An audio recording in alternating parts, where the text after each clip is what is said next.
Between circa 1700 and circa 1900, war reporting did not impact the experience of warfare. How far do you agree? Explain your answer. You may use the following in your answer: the Boer War, the Crimean War. You must also use information of your own. 16 marks.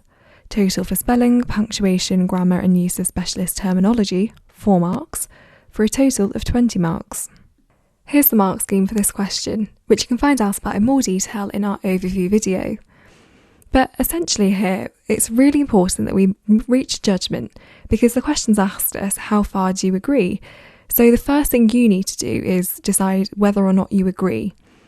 If you agree, you need to be thinking about why you agree.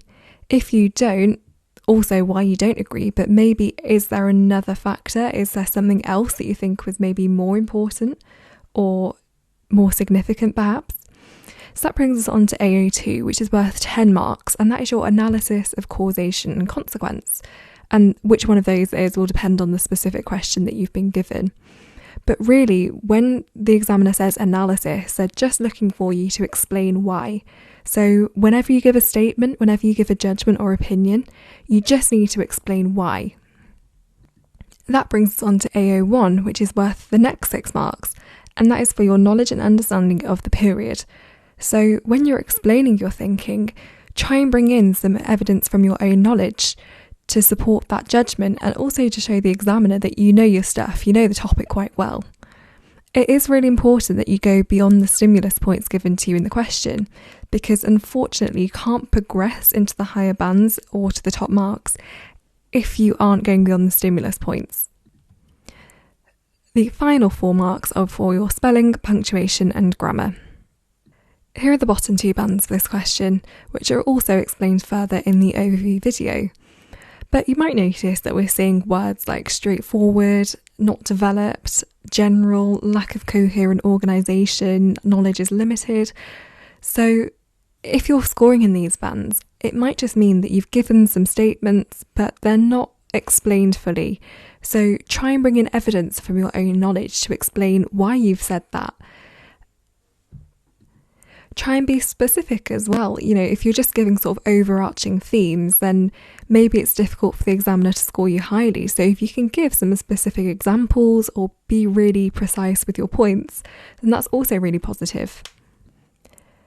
Also, in terms of organisation of ideas and structure, make it as easy for the examiner as possible. So state really clearly, what are you arguing? Do you agree or do you disagree? And then make it clear as you go through why you think what you do.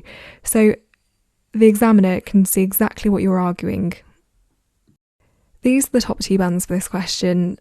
To score highly on this question, your explanation will be analytical. So you've explained fully what you think. You've made it really clear to the examiner what your opinion is and why you think that. You've drawn on your own knowledge. You've picked relevant bits of evidence to support that judgment. Your answer is relevant, it's directed to the question, so it stays really tightly focused on the topic that they've given you. It's easy to follow, and it shows that you've got a really good understanding of the topic as a whole. Remember that there are also 4 marks available for your spelling, punctuation and grammar, so just try to take extra care when you're writing that your spellings are correct, that your sentences are structured properly, and just secure those 4 marks, because this is a decent proportion of the paper, so try and get as many marks in there as you can. As long as the points you make here are relevant to the question and correct, the examiner will award you the marks. But let's take a look at some examples. So if you chose to counter the statement, then you could argue that actually war reporting did impact the experience of warfare. So you need to bring in some examples though to support that argument. One of those might have been William Howard Russell, who reported for the Times during the Crimean War. You might explain that his eyewitness accounts provoked an emotive understanding of the war in Britain by exposing hardships and negligence on the front. In fact, he was so influential that his condemnation of political and military administration actually helped to topple the government at the time. Now, if you can make comments that link this back to the question and support your view against the statement that actually it had a really significant impact on warfare, then this could be a really nicely developed point to score you in the higher bands. Do take a look at the rest of the points here though to see if there's anything you could have added to your answer.